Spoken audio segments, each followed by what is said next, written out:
9వ తారీఖున అధికారికంగా పథకాలు ప్రవేశపెట్టడం స్టార్ట్ అయినప్పటి నుంచి ఈరోజు 7వ తారీఖు అంటే సుమారుగా 20 రోజులు కావస్తోంది.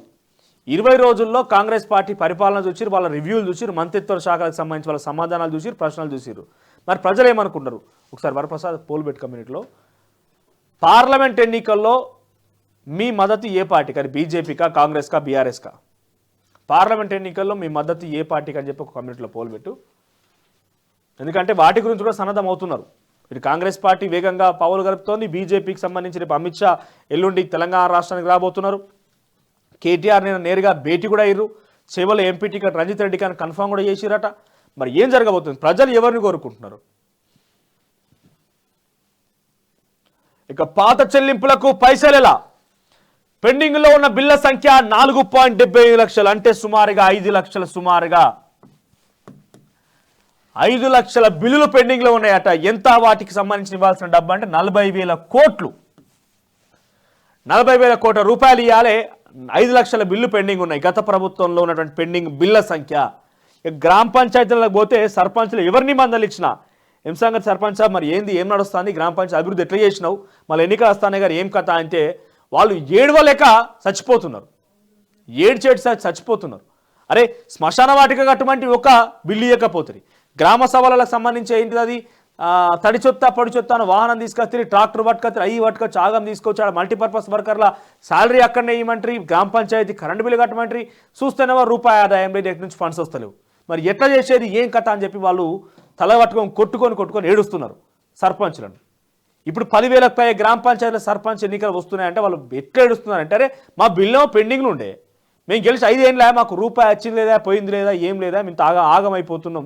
పైపెచ్చు దళిత బంధు పథకం ఎవరికి ఇప్పియకపోతుంది, ఓ బీసీ బంధు ఇప్పియకపోతుంది, ఓ డబుల్ బెడ్రూమ్ ఇండ్లు ఇప్పియకపోతుంది, ఓ దళితులకు 3 ఎకరాల భూమి ఇప్పియకపోతుంది, ఎటు చూసినా ఓ రోడ్ వేపియకపోతుంది, ఏ కథ వేపియక మిషన్ బగర పైపులు వేసి రోడ్లు మొత్తం టెన్షన్లు కొట్టి పొక్కలు కొట్టి పెడితే ఆ మిషన్ బగర నీళ్ళు వచ్చే పరిస్థితి లేదా.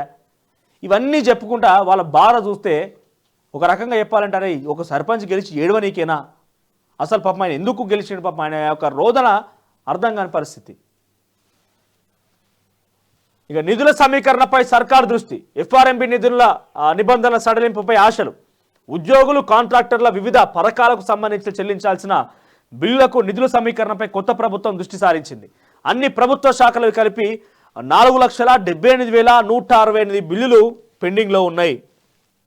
4,78,168 బిల్లులు పెండింగ్లో ఉన్నాయి. వాటికి చెల్లించాల్సిన అమౌంట్ ఎంత? 40,154 కోట్లు.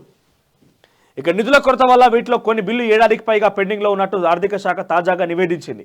ప్రస్తుతం ప్రభుత్వానికి వస్తున్న ఆదాయంతో వీటన్నిటిని ఇప్పటికిప్పుడు చెల్లించాలని సాధ్యం కాదని, దీంతో నిధుల సమీకరణ మార్గాలపై సర్కార్ దృష్టి పెట్టింది. కేంద్ర ప్రభుత్వం ఎఫ్ఆర్ఎంబి నిబంధనలు సడలిస్తే అదనంగా రుణాలు తీసుకునే అవకాశం ఉందని భావిస్తోంది. ఇక అసలు 4.78 లక్షల బిల్లులను సుదీర్ఘకాలంగా ఎందుకు పెండింగ్లో ఉన్నాయన్న అంశంపై శాఖల వారీగా వివరాలు సేకరిస్తుంది. ఎందుకు పెండింగ్లో ఉన్నాయి? కేటీఆర్ మాట్లాడుతూ ఆస్తులు పెంచినామన్నారు. ఆస్తులు ఏంటంటే గివే ఇక పెండింగ్ బిల్లు, ఎక్కడ చూస్తే అక్కడ అప్పులు, అడ్డగోలుగా ఖర్చు చేసినటువంటి వ్యవహారాలకు సంబంధించి ఇవే ఇక ఉన్నాయి. ఆస్తులు పెంచినటువంటి గీ ఆస్తులు వాళ్ళు పెంచింది. ఇక 3వ త్రైమాసికానివి ఇవ్వలేదు.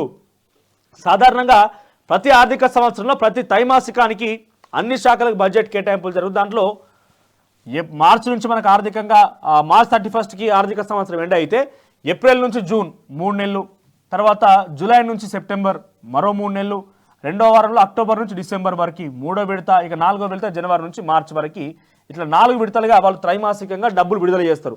ఆ శాఖల పారిగా లేకుంటే అక్కడ డిపార్ట్మెంట్ వైజ్గా కాంట్రాక్టులు కానీ వివిధ అంశాలకు కానీ. ఇక్కడ చూస్తే ఏమైంది, ఏప్రిల్ నుంచి జూన్ విడుదలైందంటే జూన్ నుంచి సెప్టెంబర్, జూలై నుంచి సెప్టెంబర్ విడుదలైంది. ఇక మిగిలింది ఏంది, అక్టోబర్ నుంచి డిసెంబర్ విడుదల కావాలి కదా, ఇది విడుదల కాలేదట. ఇప్పుడు ఏమవుతుంది, రేపటి నుంచి జనవరి నుంచి ఫిబ్రవరి, మార్చి వస్తుంది. అండ్ ఇంకా 3వ విడత పెండింగ్లో ఉన్నాయి. మరి 4వ విడత సంగతి ఏందని చెప్పి అడుగుతున్నారు. ఎందుకు పెండింగ్లో ఉంచాల్సి వచ్చింది, ఏ రకంగా పెండింగ్లో ఉంచుతారు అంటే, ఒక 3 నెలల బిల్లు పెండింగ్ ఉన్నాయి పూర్తి స్థాయిలో త్రైమాసికానికి డబ్బులు విడుదల చేయకుండా అంటే ఎంత పెద్ద ఎత్తున పెండింగ్లో ఉన్న నిధులు ఆగబడ్డాయి, లేకపోతే ఎంత పెద్ద ఎత్తున నిధులు చెల్లించాల్సి ఉందని మనకు చాలా స్పష్టంగా అర్థం కావాలి. ఇక 3వ త్రైమాసికానికి సంబంధించి బిల్లు పెండింగ్ ఉన్నాయట. రేపట్ల పోతే ఇక చెప్పుకోవద్దు. కానీ ఇంకా ఎంఆర్ ఆఫీస్, ఆర్డీ ఆఫీస్లో పండి పోతే ఇంకా కరెంట్ ఉండలేదు. ఎందుకంటే కరెంట్ బిల్లు కట్టలేదు. మొన్నదాకా చూసినాం కదా, ప్రభుత్వ కార్యాలయాలను కరెంటు కట్ చేయడం, అలాంటి సిచ్యువేషన్లు,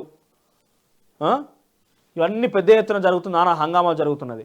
ఇక 4వ విడతకు డబ్బుల కొరత. జనవరి నుంచి మార్చి వరకు 4వ త్రైమాసికానికి సంబంధించిన బడ్జెట్ నిధులను ప్రభుత్వం కొన్నేళ్లుగా శాఖలకు విడుదల చేయడం లేదు.